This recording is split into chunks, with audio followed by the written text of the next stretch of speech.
Hello friends, Radhe Radhe.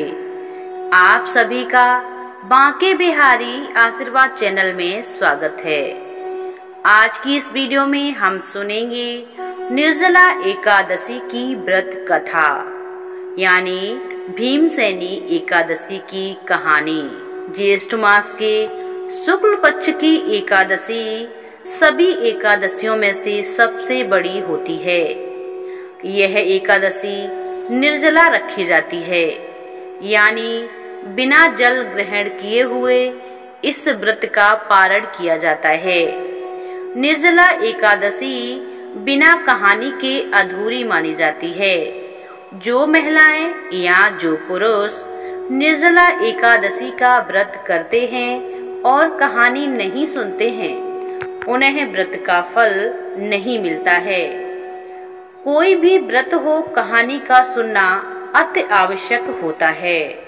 आइए सुनते हैं भीमसेनी एकादशी की कथा। निर्जला एकादशी व्रत की कथा इस प्रकार है।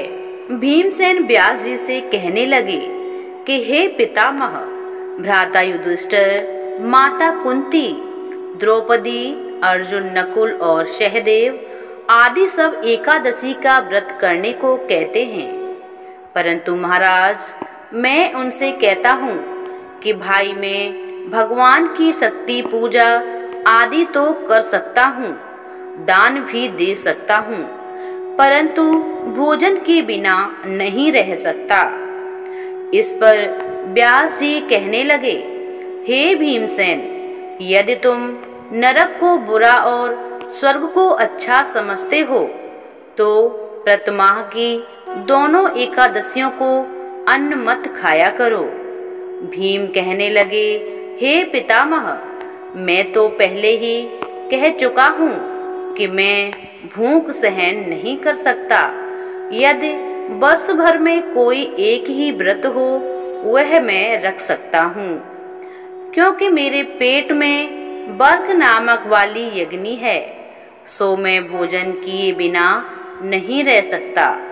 भोजन करने से वह शांत रहती है, इसलिए पूरा उपवास तो क्या, एक समय भी बिना भोजन किए रहना कठिन है। अतः आप मुझे कोई ऐसा व्रत बताइए जो वर्ष में केवल एक बार ही आता हो और मुझे स्वर्ग की प्राप्ति हो जाए।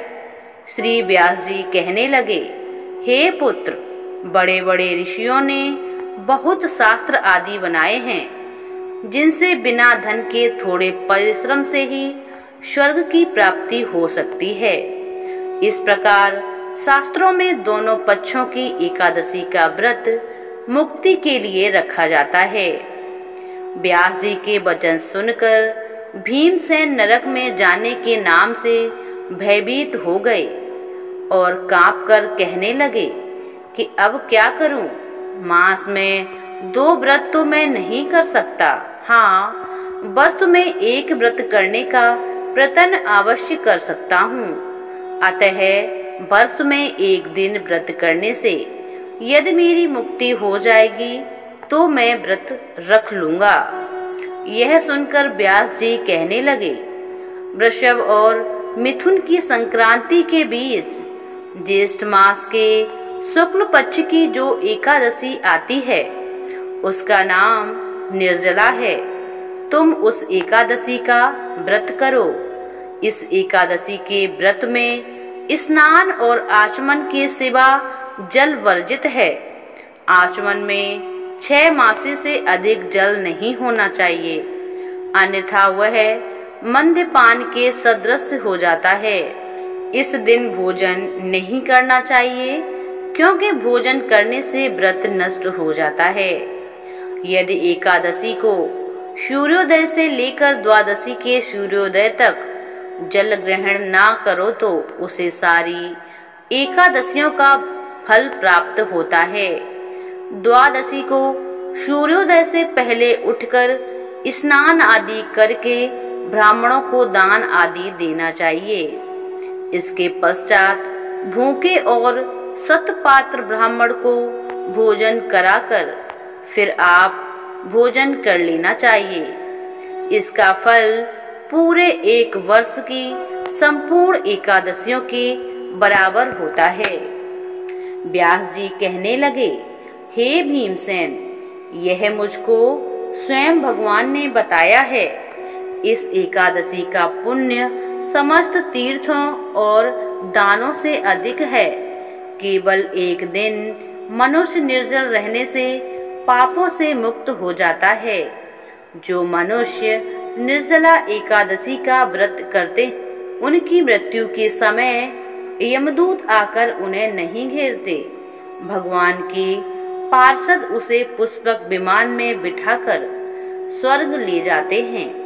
अतः संसार में सर्वश्रेष्ठ निर्जला एकादशी का व्रत है। इसलिए यत्न के साथ इस व्रत को करना चाहिए। उस दिन ओम नमो भगवते वासुदेवाय मंत्र का उच्चारण करना चाहिए और गोदान करना चाहिए।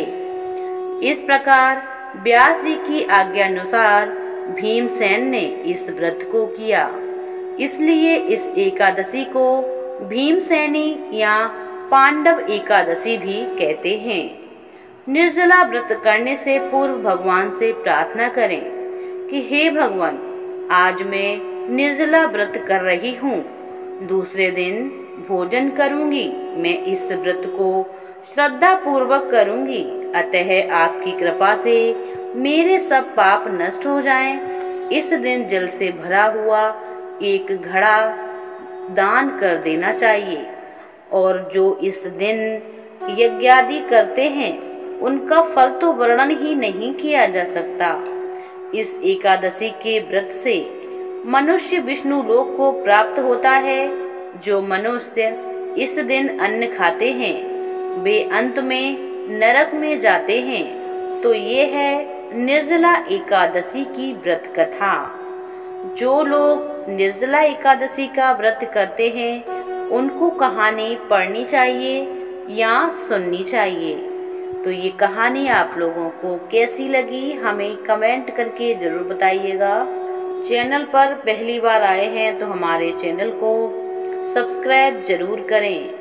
चलिए मिलते हैं अगली वीडियो में। तब तक के लिए राधे राधे।